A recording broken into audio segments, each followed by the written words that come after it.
Bueno, el día de hoy vamos a recordar, a conmemorar el 60 aniversario de la Comisión de Libro de Texto Gratuito.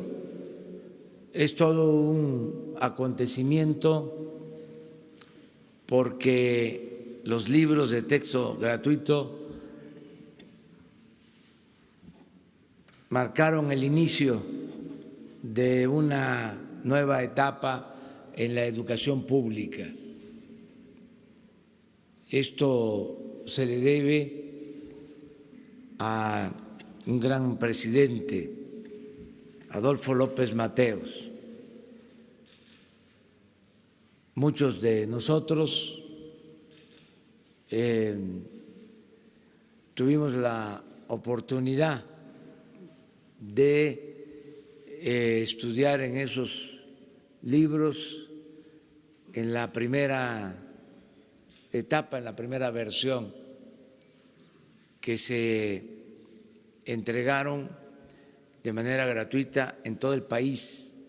Llegaban los libros hasta los pueblos más apartados de México. Y por eso, en homenaje a Adolfo López Mateos, a esta decisión de tener un libro de texto gratuito, que sin ánimos de polemizar, solo recordando, porque si no se sabe de dónde se viene, difícilmente se va a saber hacia dónde se va. En ese entonces hubo oposición de los conservadores. Eso es de pasada nada más.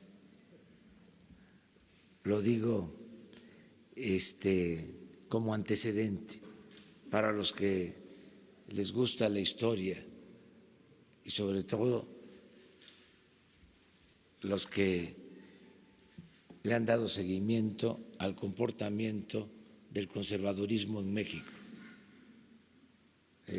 No querían los libros de texto gratuito. Aún así, se llevó a cabo esta acción de gobierno para impulsar la educación pública. Y por eso el día de hoy vamos a conmemorar este nuevo aniversario, 60 años de la Comisión de Libros de Texto Gratuito. Yo le doy la palabra al secretario de Educación, Esteban Moctezuma. Él va a explicar y entre todos festejamos el que se tengan los libros de texto gratuito. Gracias, señor presidente.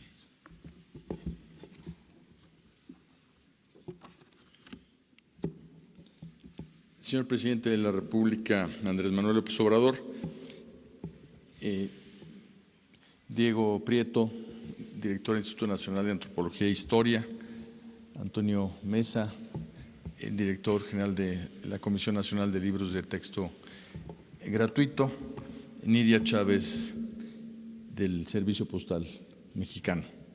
Estamos todos muy contentos porque hoy celebramos el 60 aniversario de la Comisión Nacional de los Libros de Texto Gratuito. A todos los trabajadores, a las trabajadoras del Consejo, a quienes hoy celebramos, muchísimas felicidades. Saludo a todos los representantes de los medios de comunicación e invitados especiales para comentar que el 12 de febrero de 1959, hace 60 años, fue firmado el decreto que dio origen a uno de los grandes pilares del sistema educativo mexicano, el libro de texto gratuito. Menos de un año después, el 16 de enero de 1960, el entonces secretario Jaime Torres Bodet hizo entrega del primer libro y del primer cuaderno de trabajo del grado inicial de primaria en la Escuela Rural Cuauhtémoc de El Saucito, en San Luis Potosí. Con ese acto inició la entrañable e importante entrega que cada año realiza la Secretaría de Educación Pública a las niñas, los niños y los jóvenes de México. Este es un caso único en el mundo. Ningún otro ministerio o Secretaría de Educación realiza un esfuerzo social y editorial de esta magnitud. Cuando se expidió el decreto para la creación de la Comisión Nacional de Libros de Texto Gratuito, hace 6 décadas, los desafíos eran enormes. En aquella época se luchaba aún por abatir un grado extremo de analfabetismo en México. Ahora los retos no son menores por el considerable aumento en la matrícula escolar y por la ampliación del sistema educativo nacional. México está muy orgulloso de contar con una institución de las dimensiones y alcances de la CONALITEG. El trabajo realizado por esta institución debe ser digno de respeto y la admiración de todos los mexicanos, pues hace posible la edición anual de cerca de 200 millones de libros para más de 25 millones de alumnos de educación preescolar, primaria, secundaria, telesecundaria, bachillerato y educación especial. La nueva escuela mexicana propuesta por el Gobierno de la Cuarta Transformación, encabezado por el presidente Andrés Manuel López Obrador, tiene como centro a las niñas, los niños y los jóvenes del país. En el aula, el libro de texto gratuito seguirá desempeñando el papel crucial de herramienta, acervo, fuente de referencias y compendio de conocimientos. Celebremos hoy la historia y la vigencia del libro de texto gratuito. Celebremos a todas y a todos quienes hacen posible su proceso de producción y de distribución. Para esta fiesta de la educación mexicana y con la autorización del presidente de la República, hemos convenido la cancelación de una estampilla postal que lleva como imagen principal el retrato del caudillo del sur, Emiliano Zapata. Aquí tengo conmigo el primer libro de texto gratuito que se entregó en México hace 60 años y otro que quizás sea el libro más popular de todos los que se han impreso, con la imagen de la patria, precisamente sobre la modelo y sobre este importante recuerdo para todos nosotros es que hemos invitado a Diego Prieto para que nos narre un pedacito de historia de México. Diego. Gracias, secretario. Con su permiso, presidente. Muy buenos días, tengan todas y todos ustedes.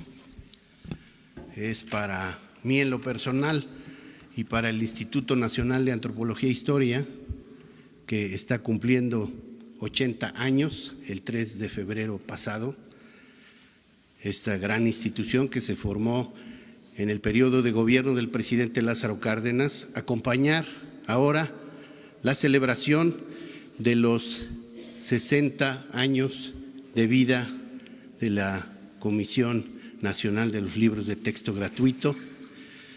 Y agradezco la invitación del secretario Esteban Moctezuma para comentar precisamente esta hermosa imagen, sobre todo para los que tenemos alrededor de 60 años, que es la imagen de la patria de González Camarena, la patria de los libros de texto.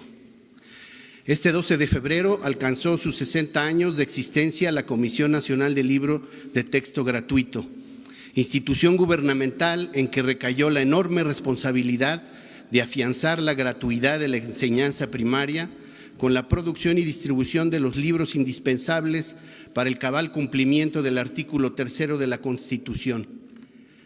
Y para celebrarlo es oportuno recuperar la imagen de la patria que el arte del pintor Jorge González Camarena grabó en la memoria de millones de mexicanos desde la década de los 60 del siglo pasado.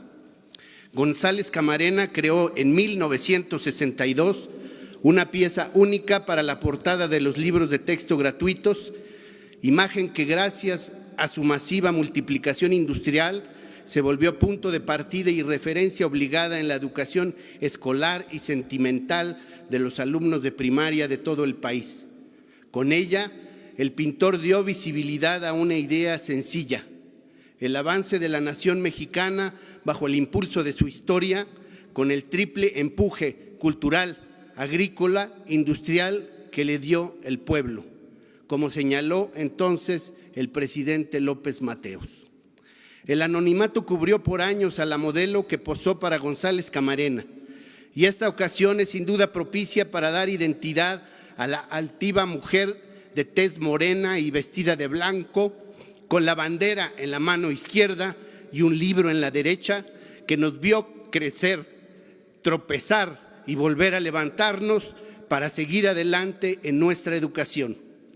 Victoria Dórenlas es su nombre.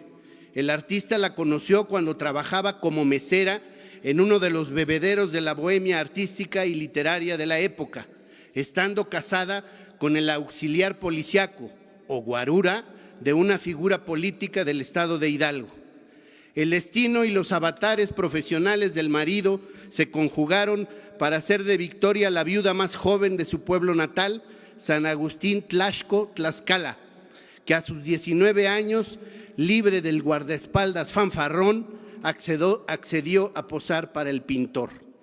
Victoria Dórenlas fue modelo de varias obras del jalisciense González Camarena, pero sin duda la más lograda y duradera de sus prédicas como modelo esplendente de la belleza mexicana fue la que ostentó con enorme carácter y elegancia en esa inolvidable alegoría de la patria que acompañó nuestros ensueños y nuestra formación como mexicanos en las portadas de los libros de texto gratuitos que literalmente inundaron las aulas de todo México.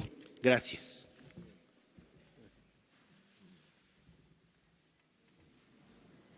Con su permiso, señor, procedemos a la cancelación del timbre postal.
Muchas gracias.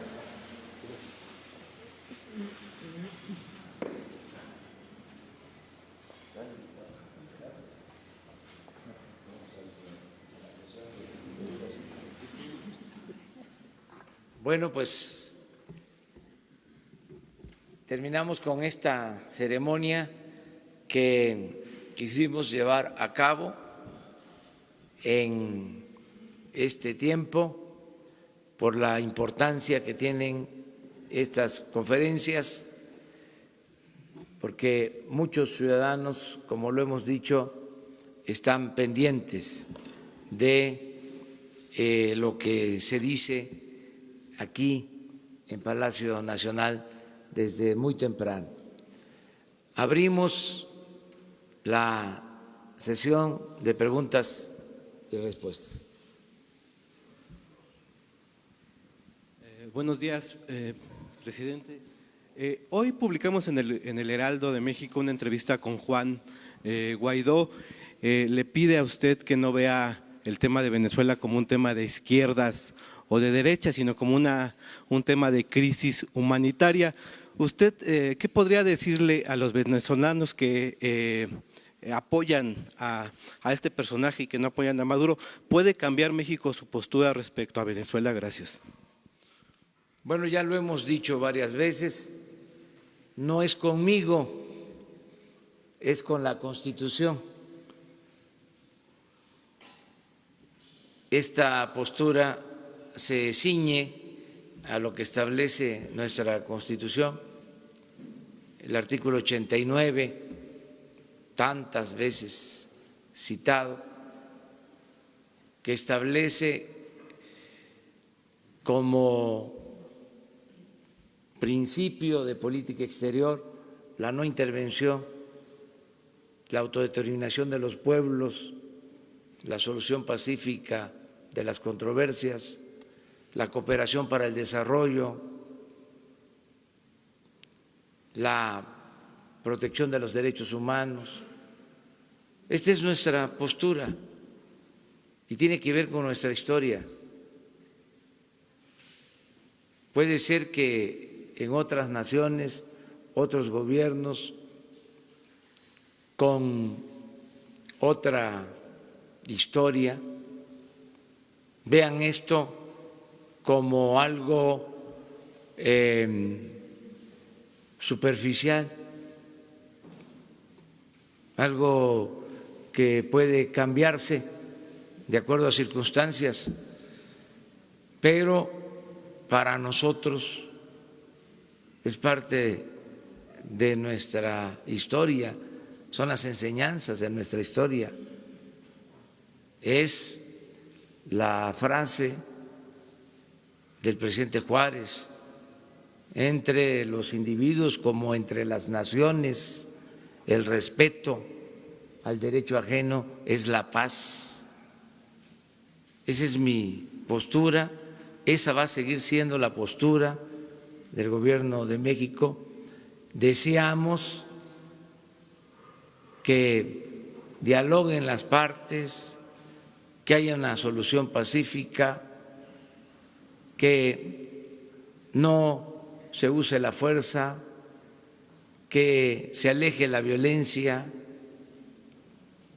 y que haya oportunidad para la diplomacia, que haya diálogo.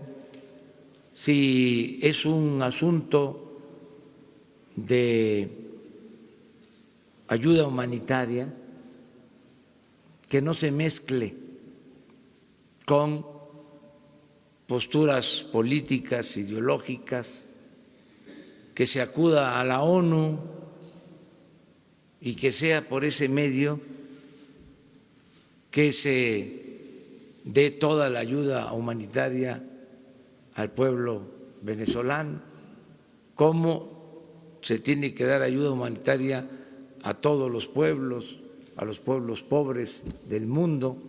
Entonces, esa es nuestra postura, lo expreso de manera respetuosa, no es estar a favor o en contra de ningún gobierno, estamos a favor de un principio constitucional que es parte de la política exterior de México.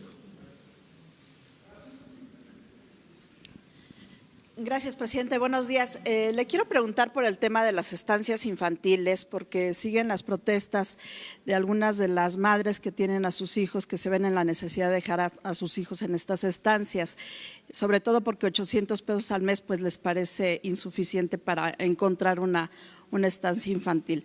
Si en aras pues de la transparencia, podría decirnos dónde es que se encontró la corrupción cuántas estancias hay, bien, vamos, los datos precisos y si se presentaría alguna denuncia por tal motivo y que esto lo orilló a cancelar este programa. Por otro lado, preguntarle qué decir sobre este policía que detuvo, que participó en la detención de Joaquín El Chapo Guzmán y que al parecer ahora va a ser dado de baja y se le va a quitar la protección que tiene ahora en Estados Unidos. Gracias. Bueno, acerca de lo primero ya se ha hablado mucho, no solo en este caso, en toda la ayuda que se está destinando a la gente, sobre todo a los más pobres del país, que dicho sea de paso, es una ayuda que nunca se había dado por la cantidad de recursos que se están destinando. Toda la ayuda va a ser personalizada. No vamos a entregar recursos a organizaciones sociales ni de la sociedad civil. No van a haber intermediarios.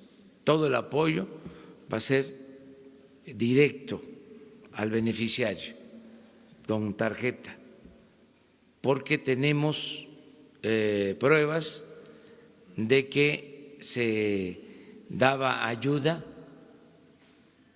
no mucha, pero sí se disponía que se apoyara y el dinero o no llegaba o llegaba con moche, como se dice coloquialmente, se quedaba en el camino.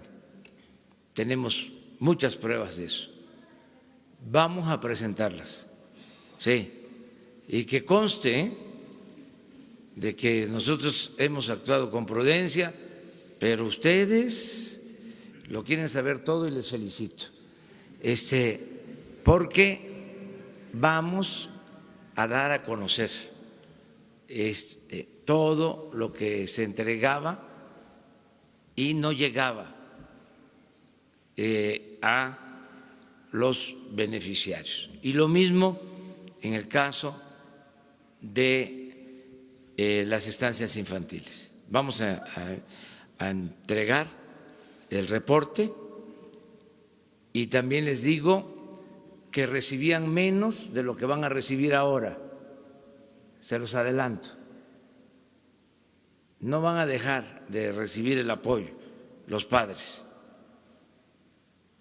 y van a tener su apoyo y va a ser más de lo que recibían anteriormente.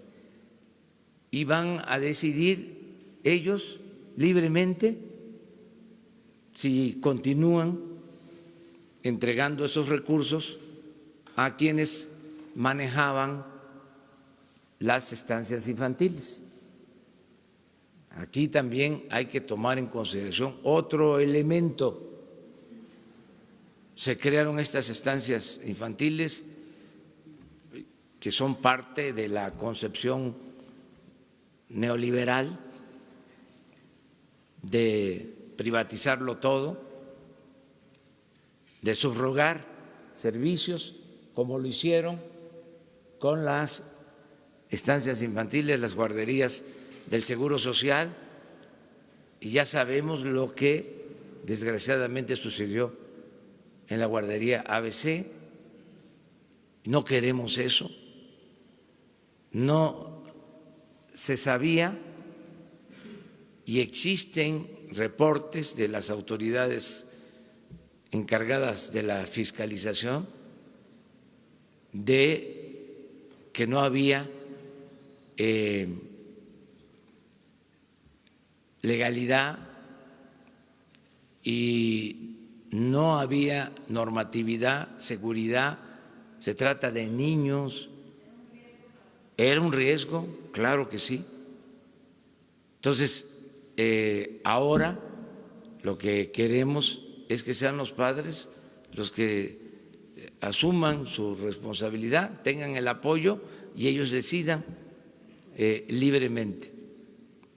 Yo sé que esto no les ha gustado a algunos, tenemos también la protesta de organizaciones sociales, de organizaciones campesinas, de otras asociaciones que recibían recursos, ya eso se terminó.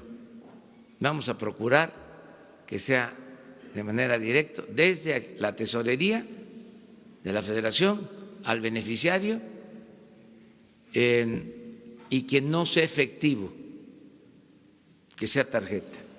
Estamos haciendo un gran esfuerzo para que haya sucursales del Banco de Bienestar en todo el país, para entregar los fondos de esa forma, de esa manera.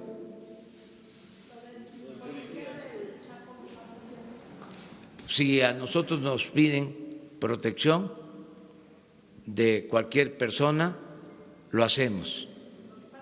Está en Estados Unidos con protección y ahora se la van a quitar porque parece que lo van a dar de baja por motivos de austeridad.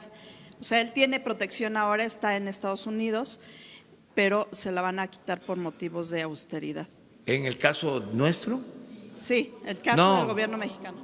No aplica la austeridad en este caso. Lo que pasa es que como se bajaron los sueldos, como ganaban 600,000 pesos mensuales los de arriba, y ahora nadie puede ganar más de 108,000, como ya no hay aviones, como ya no hay aviadores, hablando de aviones,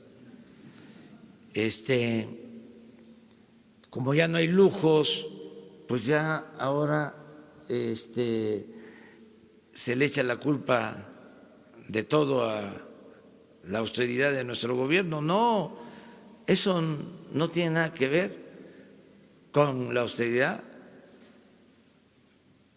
Para decirlo con claridad, de manera coloquial, lo que se llevó a cabo fue un ajuste arriba, solo se cortó el copete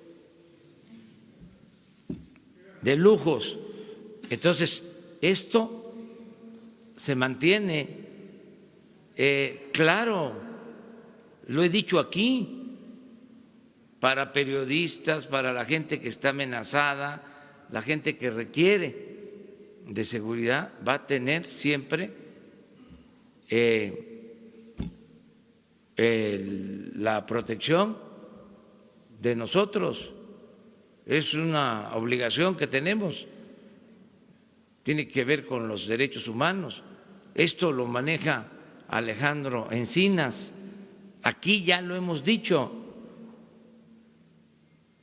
Entonces,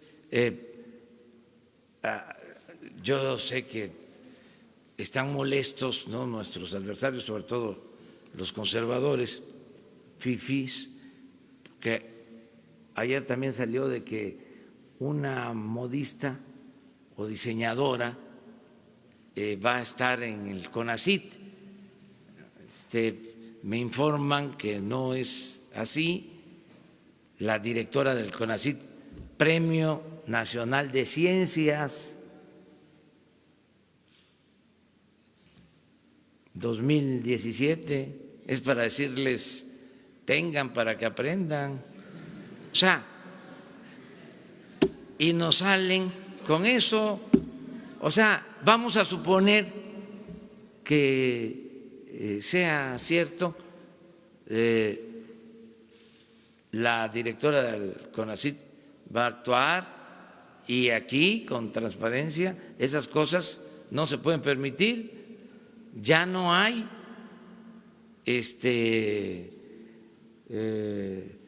modistas, modistos, maquillistas, ya no hay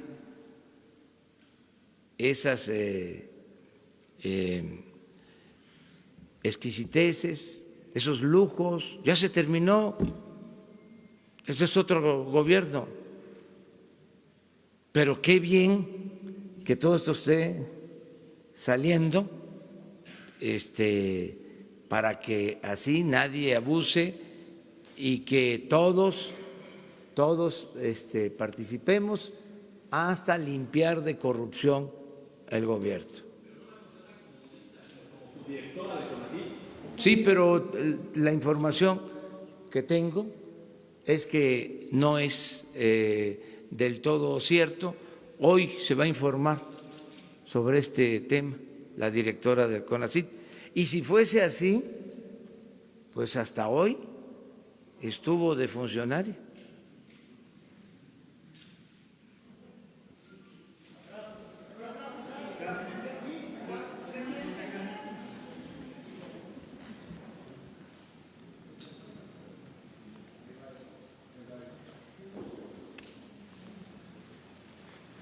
Buenos días, presidente Arturo Ángel de Animal Político. Yo traigo preguntas en torno a dos temas. El primero es Odebrecht y transparencia.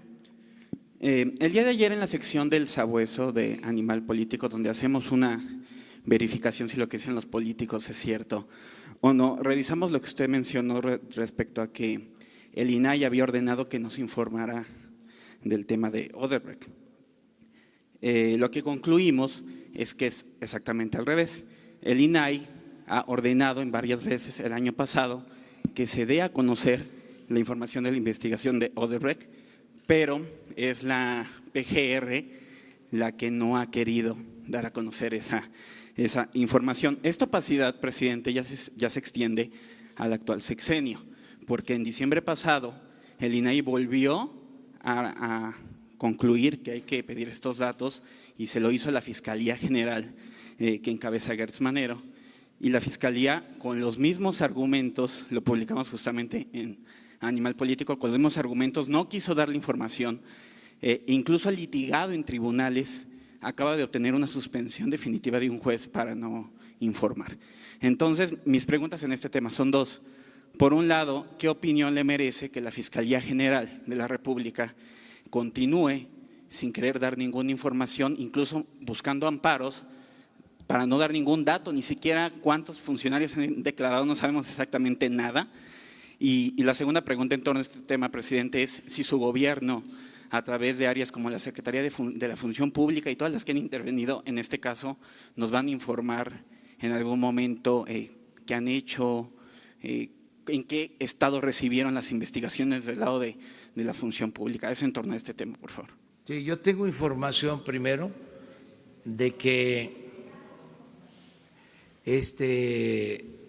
el Instituto de la Transparencia en un primer tiempo, en una primera decisión, declaró que era información secreta.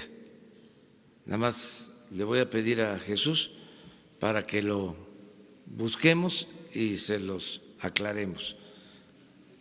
Tengo esa información. Que después cambió, sí, pero inicialmente sostuvo que era información que no podía revelarse. Entonces, estamos emplazados a eso.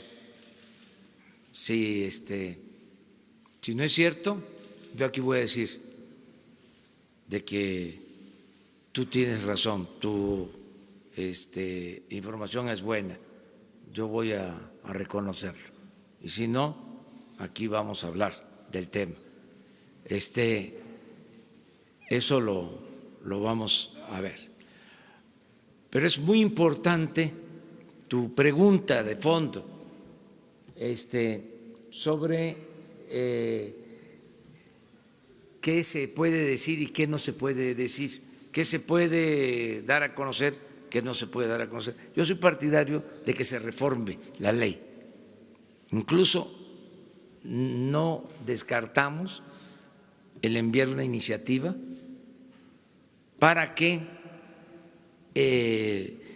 la autoridad pueda dar a conocer estos casos sin que signifique violar el debido proceso, para que prevalezca por encima de todo la transparencia, para quitar esta manera de evadir o de esconder información. Ese es mi planteamiento.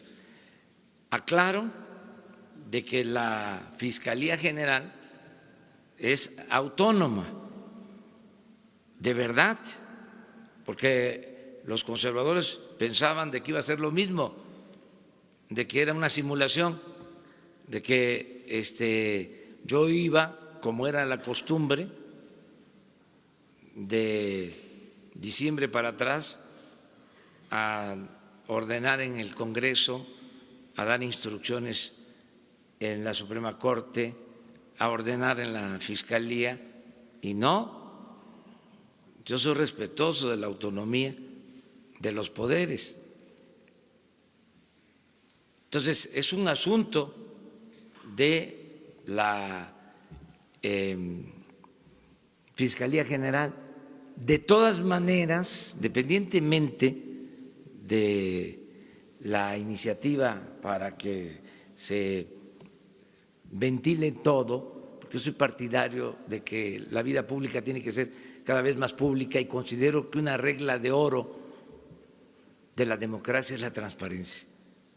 De todas maneras, yo le diría, o sea, exhorto, desde luego respetuoso de su decisión, de su autonomía, al fiscal general Alejandro Germanero, que dé a conocer todo lo de Odebrecht para que se entienda mejor. Yo no voy en casos de corrupción a sudar calenturas ajenas.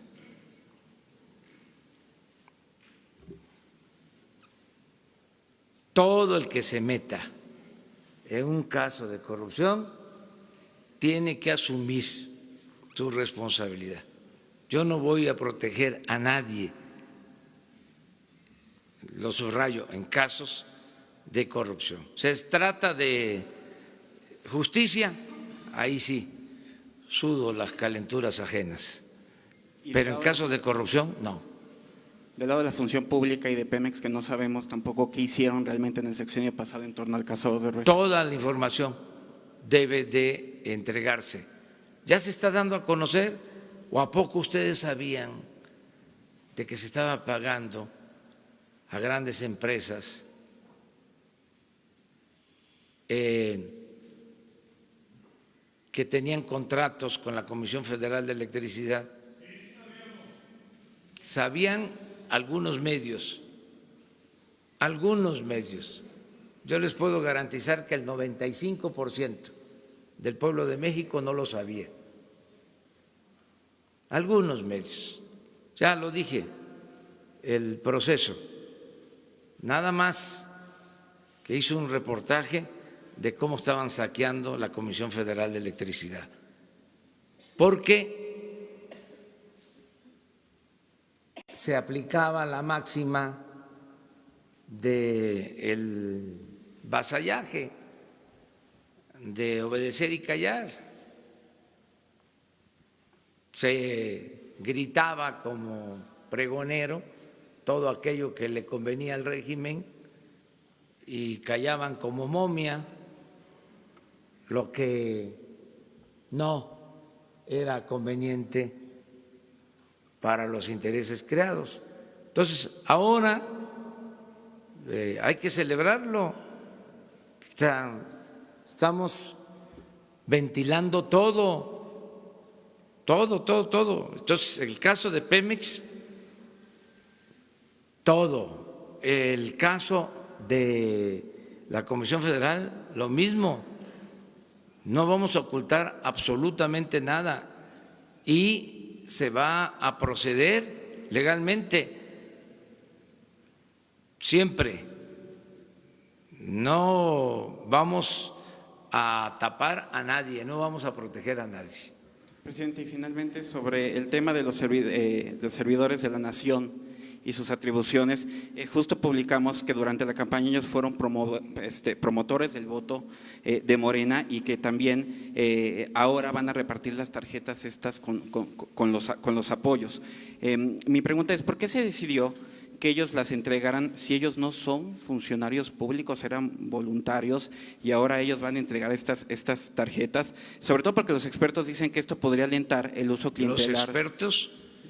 Expertos que entrevistamos en esta nota publicada Claro, en Animal sí. Político, abogados, dicen que opinan que podría haber un uso clientelar de este programa al usar voluntarios y tenemos la duda de si la Secretaría del Bienestar los va a contratar a estos voluntarios por este trabajo que van a hacer y cuánto les van a pagar. Muchas gracias. Sí, todo eso se va a informar y qué bueno que utilizaste la palabra podrían, porque no va a ser así, es decir, no se va a utilizar el presupuesto como era antes para favorecer a ningún partido, no se va a condicionar el apoyo para que se vote por determinado partido y además ya existe la Fiscalía Electoral y está a punto de aprobarse,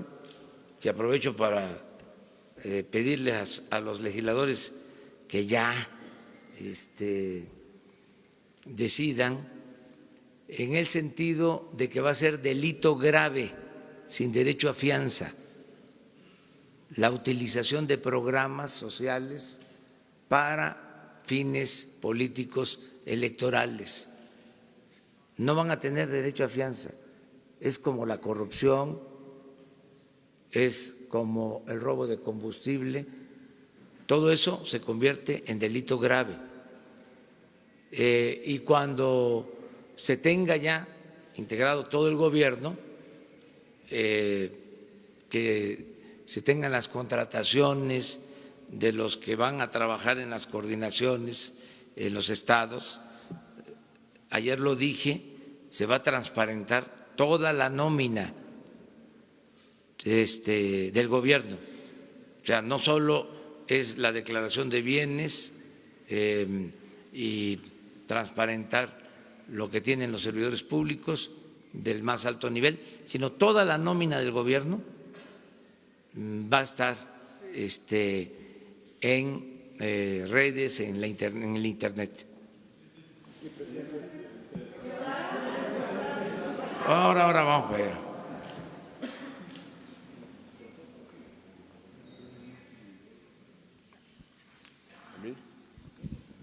Buenos días.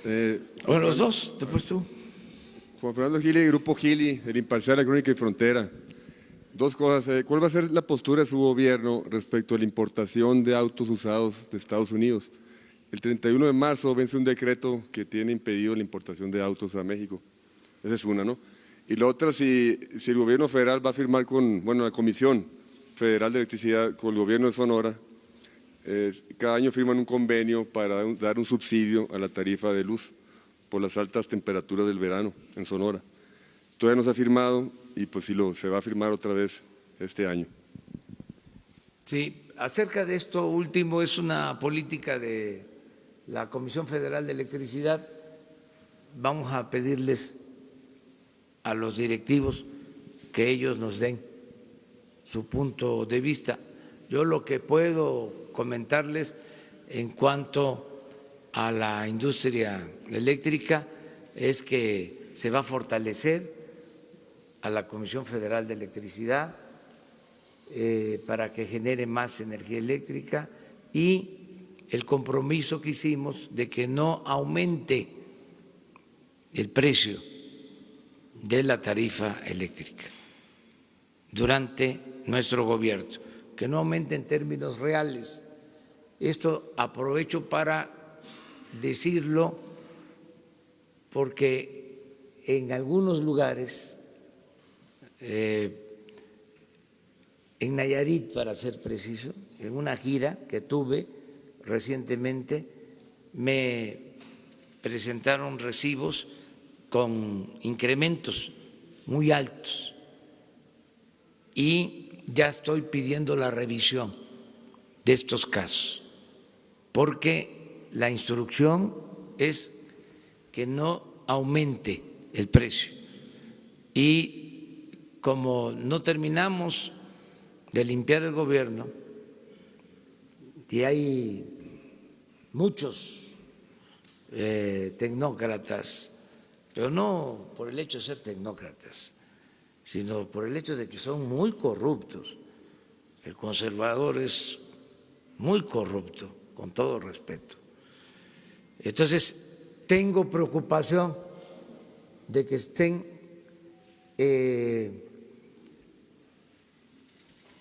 elaborando recibos, ¿sí?, con precios elevados para echarnos la culpa. Entonces vamos a revisar todo eso. Aprovecho para comentarlo a la gente. Lo otro que preguntaste es… Nomás para precisar, ¿el subsidio se mantiene entonces para las familias, pues para que no reciban? Sí, lo que está no cambia, o sea, no va a aumentar el precio de la luz en términos reales. La otra pregunta era, ¿cuál va a ser la postura de su gobierno respecto a la importación de Sí, de autos los carros de Estados Unidos usados, ¿no? Sí, usados. Eso lo está viendo la Secretaría de Economía y vamos a fijar ya una postura antes de que venza el plazo que se tiene para este propósito. Antes de marzo, la Secretaría de Economía va a fijar una postura. Ya me lo han planteado, sobre todo en el norte del país. Me lo han planteado los que quieren que se regularice, me lo han planteado autoridades que quieren que haya más control sobre esto, porque muchos carros irregulares se utilizan para cometer delitos y no hay un control adecuado. Y lo plantean desde luego los distribuidores que no quieren que se continúe con este programa. Nosotros vamos a analizar los pros, los contra y se va a resolver en su momento. Presidente, sobre el asunto de la Guardia Nacional y las audiencias que se siguen llevando en el Senado de la República. Ayer el presidente de la Comisión Nacional de Derechos Humanos insistía en la necesidad de que se optara más bien por fortalecer las policías estatales en lugar de tener una policía, una Guardia Nacional con mando militar. Si hay algún cambio en la postura del gobierno federal acerca de cómo sería el mando de la Guardia Nacional y si todas estas posiciones que se han vertido por parte de organismos nacionales de defensa de derechos humanos en estas audiencias modificarán en algo la postura del gobierno respecto a ello. Esa es una. Y la segunda, aprovechando que están aquí la gente de la Comisión Nacional de los Libros de Texto Gratuito, ¿habrá alguna revisión de parte de su gobierno para darle algún otro cariz, algún otro giro a la temática que se aborde en los libros de texto gratuito a partir de este año, del año siguiente? ¿Será una revisión, actualización? ¿Se le dará otro giro a lo que se enseña en las escuelas, sobre todo en temas de historia? Bueno, sobre lo primero ya hemos explicado, tenemos una postura, hace falta la Guardia Nacional. Necesitamos de una Guardia Nacional. Hace poco vi una encuesta y como el 90% de los ciudadanos, según esa encuesta, no sé si 80 o 90, están a favor. Esto ya lo deben de tener registrados los legisladores. Ellos son los que van a decidir. Yo estoy a favor de la Guardia Nacional, creo que se necesita y deben de existir las policías estatales, las policías municipales, pero tiene que existir también una policía federal. Eso existe en todo el mundo, llámese como se llame. ¿Cómo es posible que el gobierno federal no tenga elementos para garantizar la seguridad pública? Yo no creo que haya dicho eso el presidente de la Comisión de Derechos Humanos, no lo creo. Sí, pero sin que haya Guardia Nacional. Hace hincapié también en la necesidad de que no sea mando militar. Pero que sí exista Guardia Nacional. Que no sea mando militar, finalmente es la posición de todas las organizaciones que han participado en estos debates. Sí, es que pues ellos se quedaron en el modelo antiguo que no dio resultados. Es la Policía Federal. Miren el resultado. Lo sabe el presidente de la Comisión de Derechos Humanos. 230,000 asesinatos en 10 años, más de 1 millón de víctimas de la violencia. Es dolorosísimo lo que sucede. 40,000 desaparecidos. Y ahora que queremos nosotros atender este problema gravísimo, en vez de que ayuden, nos están poniendo trabas. Que esa es la verdad. Ojalá y los legisladores pues le hagan caso a la gente. Al final de cuentas son representantes del pueblo, porque siempre son los expertos los que deciden, o los integrantes de la llamada sociedad civil, y el pueblo raso no es tomado en cuenta, como si no existiera o como si no supieran. Y el pueblo es sabio, el pueblo no es tonto, tonto es el que piensa que el pueblo es tonto.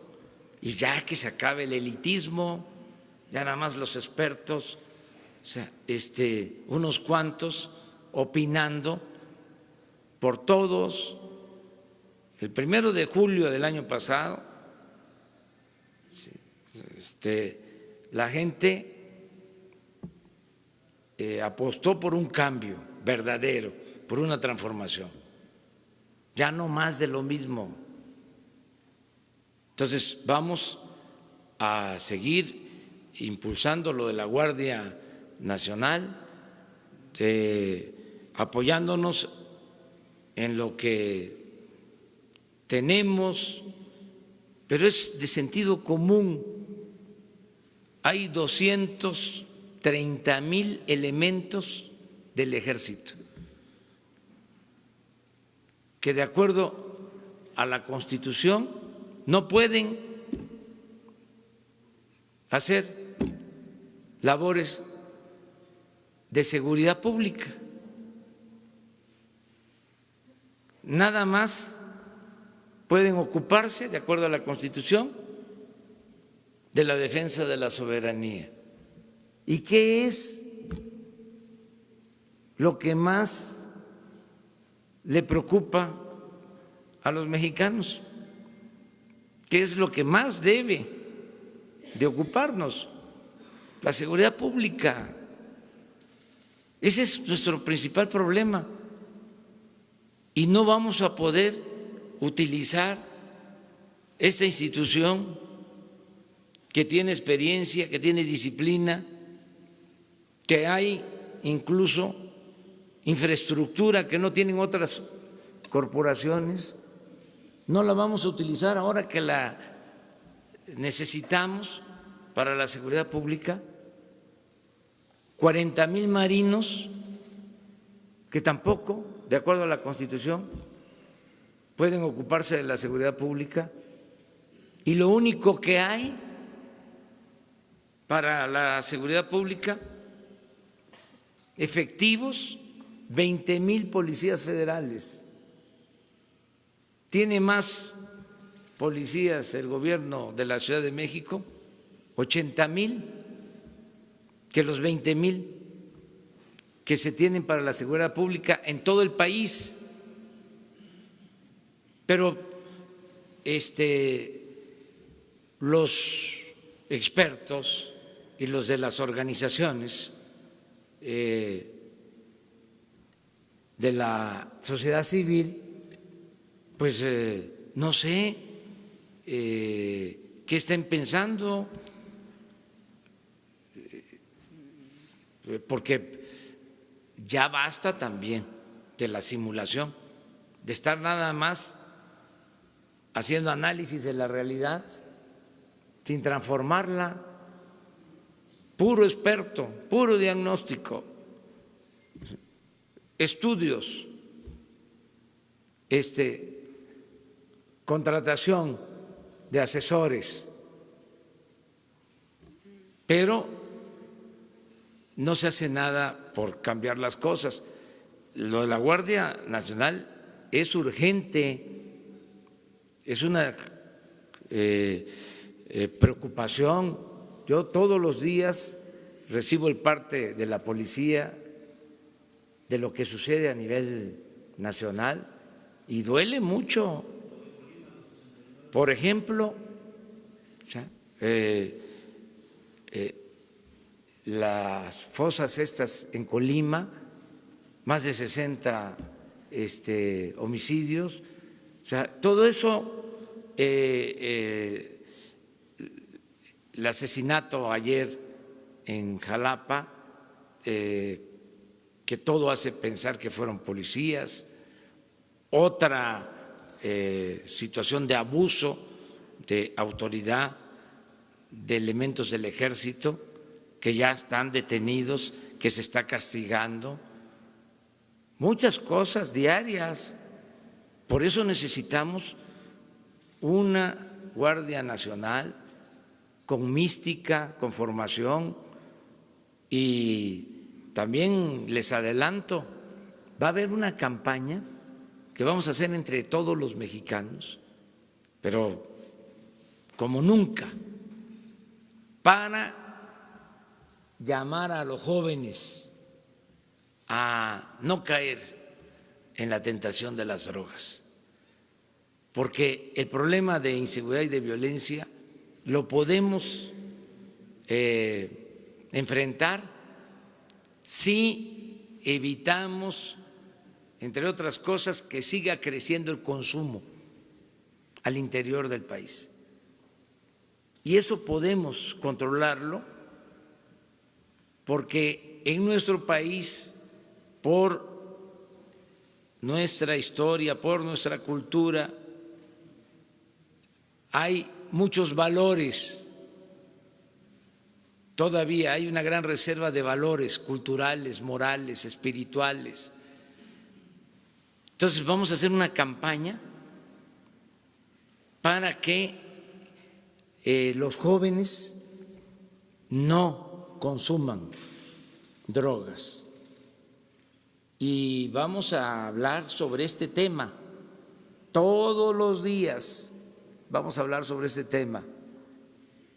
Y lo riesgoso, lo peligroso que son las drogas y las opciones que hay para que los jóvenes en vez de engancharse en actividades ilícitas, puedan tener trabajo, puedan estudiar, puedan tener oportunidades.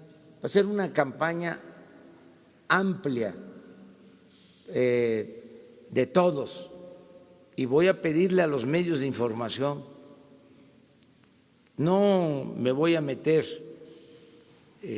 a cuestionar, porque hay hasta series de televisión que exaltan, ¿no?, estos comportamientos, que llaman de manera indirecta, sin intenciones, a que se sigan esas conductas. No me voy a meter en eso, pero sí vamos a hacerle frente, ¿sí?, a todas estas desviaciones para bajar el consumo interno, atendiendo más a los jóvenes. Esto por lo que tiene que ver con lo de la droga. Y acerca de los contenidos, Esteban. Sí, señor.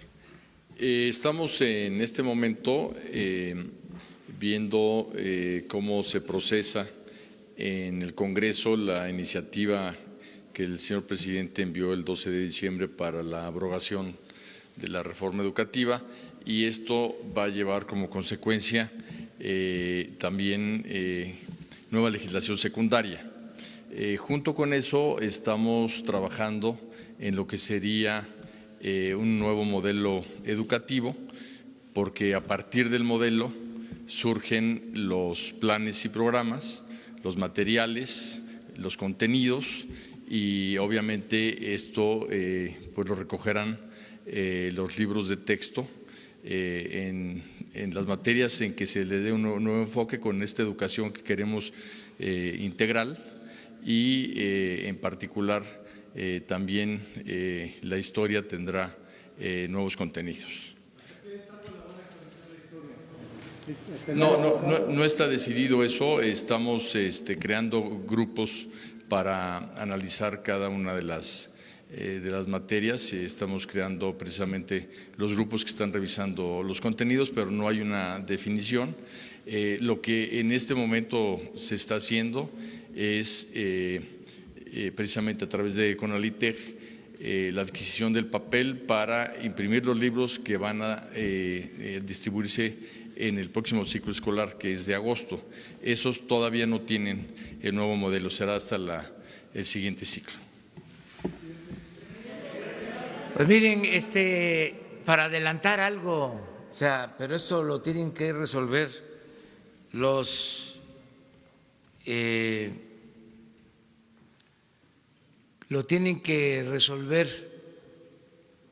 especialistas, pedagogos, con todo el rigor. Pero si a mí me piden opinión como a cualquier ciudadano, yo diría que hay que trabajar mucho en las matemáticas, pero también hay que trabajar mucho en la ética, en el civismo,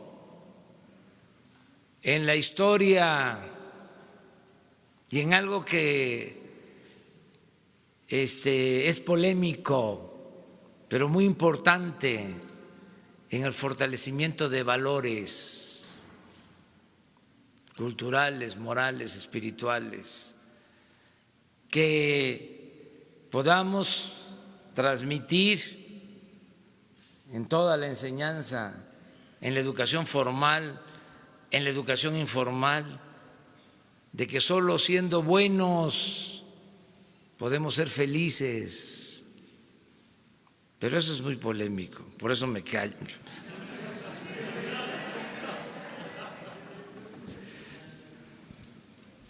Adelante.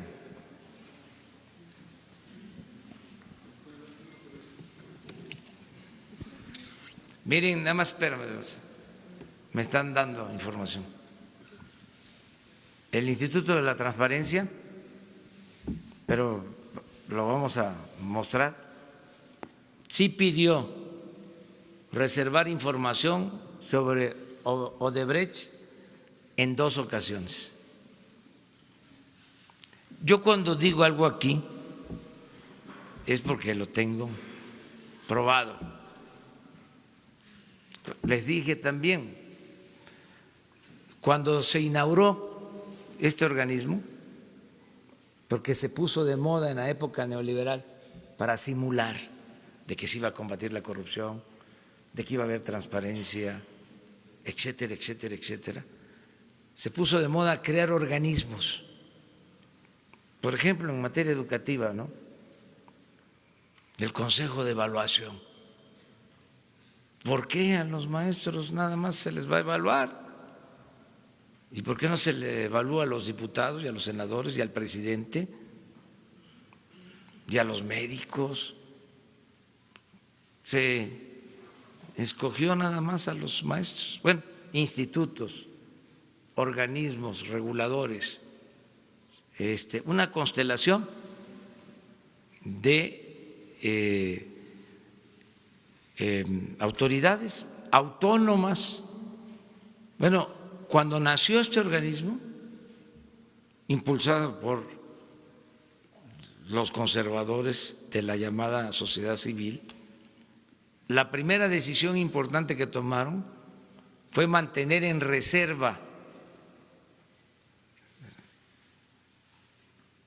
a los contribuyentes que recibieron el beneficio de la condonación de impuestos, a los grandes contribuyentes que les condonaron impuestos durante el gobierno de Fox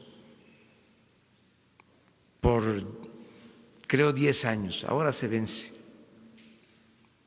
o un poco más, en este año, este organismo. Y lo que les estoy planteando de lo de Odebrecht, y ¿saben cuánto cuesta mantener este organismo al pueblo? 1,000 millones de pesos al año, porque ganaban 250, 300 mil pesos mensuales cada experto. Entonces, aquí aprovecho para… Sí, sí, pero es posterior. Ya ahora tiene que ser… Y es la Fiscalía la que no… La Fiscalía tiene que dar a conocer. ¿Sí? Pero sí sobre esto que dije, porque también cuando digo alguna cosa, hay por ahí un organismo, una asociación, dice, ¿es cierto o es mentira? Y siempre resulta que es mentira lo que yo digo. Entonces, por eso es importante, no siempre, sí, pero suele pasar. Es también un organismo de la llamada sociedad civil. ¿Saben cómo se llamaba la sociedad civil antes? ¿Cómo se le decía a la sociedad civil? ¿O cómo se le llamaba antes a lo que ahora es la sociedad civil? Pueblo. Nomás que yo no sé quién agarró eso de la sociedad civil, se apropiaron, ¿sí? La derecha, el conservadurismo. Es muy raro encontrar que haya un agrupamiento de la sociedad civil progresista.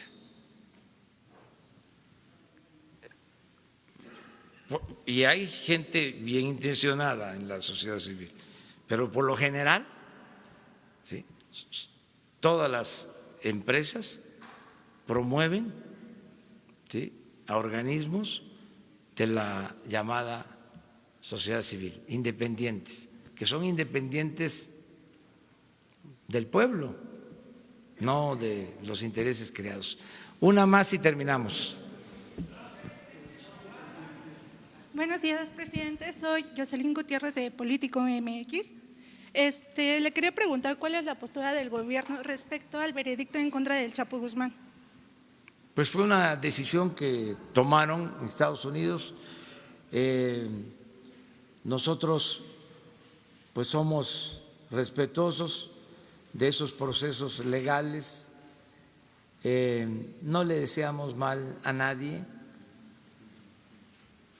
Me gustaría de que quienes toman estos caminos recapaciten y piensen de que es un don muy preciado la libertad y que no se debe de afectar a otros, no se le debe de causar daño al prójimo y no hay que causarse daño a uno mismo y a los familiares, porque son de una u otra forma sufrimientos. Eso es lo que puedo decir, que sirva de enseñanza, que sea una lección para que se piense que la felicidad verdadera no es el dinero, no es lo material, no es el lujo barato, no es la fama. La verdadera felicidad es estar bien con uno mismo, estar bien con nuestra conciencia y estar bien con el prójimo. Sobre eso va a versar mucho la campaña dirigida a los jóvenes para enfrentar el problema del aumento en el consumo de drogas. Tenemos nosotros que bajar el consumo de droga, y tenemos que atender a los jóvenes y lo vamos a lograr porque hay ahora opciones, hay alternativas para que el joven no tome el camino de las conductas antisociales. Bueno, también para preguntarle, presidente, acerca de la renovación de la dirigencia de Morena. ¿Usted va a participar activamente en la vida de su partido? No tengo ni tiempo. ¿A qué horas? ¿No piensa recomendar a Jacob Polemski, que se mantenga en el cargo? Y también para preguntarle sobre el caso de Puebla, si quién va a determinar el candidato, si Jacob, que está impulsando a Miguel Barbosa, o si los legisladores que están respaldando a Alejandro Armenta. Pues ahí sí, no opino. Ahí sí, como se dice en el béisbol, ahí sí voy a batear. Ahí sí les bateo cariñosamente. Bueno, mande. Perdón, presidente, perdone mi imprudencia. Quisiéramos saber sobre estos funcionarios que sus nombres salieron durante el juicio del Chapo. ¿Se les va a investigar? ¿Cuál es la postura del gobierno mexicano? ¿Qué va a pasar con ellos? Pues es de acuerdo a los procesos que puedan existir. El planteamiento nuestro es darle curso, no detener nada si existen denuncias, y si se presentan denuncias, pues atenderlas. Políticamente, mi postura es muy clara desde la campaña. Incluso lo dije cuando tomé posesión de la presidencia. Yo soy partidario de que pensemos hacia adelante.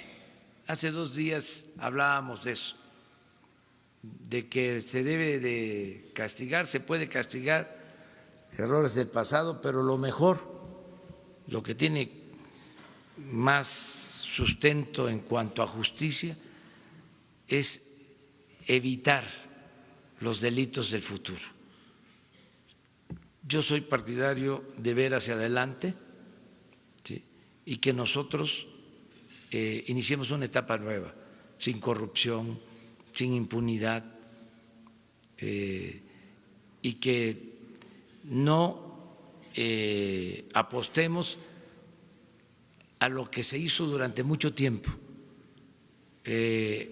al estar castigando a chivos expiatorios mientras se saqueaba al país, y que si queremos abrir los expedientes, que empecemos por los de arriba y que lo decidamos entre todos. Y para ser más claro, si queremos, es una consulta para enjuiciar si existen elementos desde Carlos Salinas hasta Enrique Peña Nieto, pasando por Zedillo, Fox, Calderón. Si queremos eso. Yo, ya lo he dicho, soy partidario de condenar al régimen. Me importa más que se desnude lo que fue el régimen neoliberal, la política de pillaje, de saqueo, el engaño, cómo se apoderaron del gobierno, cómo secuestraron al gobierno para ponerlo al servicio de una minoría rapaz. O sea, esa condena me importa más que otras cosas, porque no quisiera que en el futuro regresáramos a eso, porque puede darse el caso. Nosotros somos demócratas y al final de cuentas va a ser el pueblo el que va a decidir siempre. Y yo no voy a quedarme aquí más tiempo que lo que establece la ley y lo que decide el pueblo, porque me voy a someter a la revocación del mandato a mitad del sexenio. Y si la gente dice que continúe el presidente, continúo. Si la gente dice que se vaya el presidente, me voy, porque el pueblo pone y el pueblo quita. Pero si dicen que se quede después de la consulta, nada más son 6 años, no a la reelección. Entonces, no quisiera que regresen los mismos y que vuelvan a imponer un régimen autoritario, corrupto, inhumano, que nos llevó a la crisis de México. Por eso, lo más importante es que la gente sepa en qué consistió este régimen autoritario, que se sepa todo. No, a ver, y se va a castigar a fulano, y lo mismo que hicieron durante tanto tiempo, chivos expiatorios, y a los de arriba no los tocaban ni con el pétalo de una rosa, ni los mencionaban, no perdían ni siquiera su respetabilidad. Entonces ya eso no, y si la gente dice vamos, yo voy a defender que no nos quedemos anclados en el pasado y hacer el compromiso de cero corrupción, cero impunidad, una etapa nueva. Pero al final van a ser los ciudadanos los que van a decidir. Muchas gracias.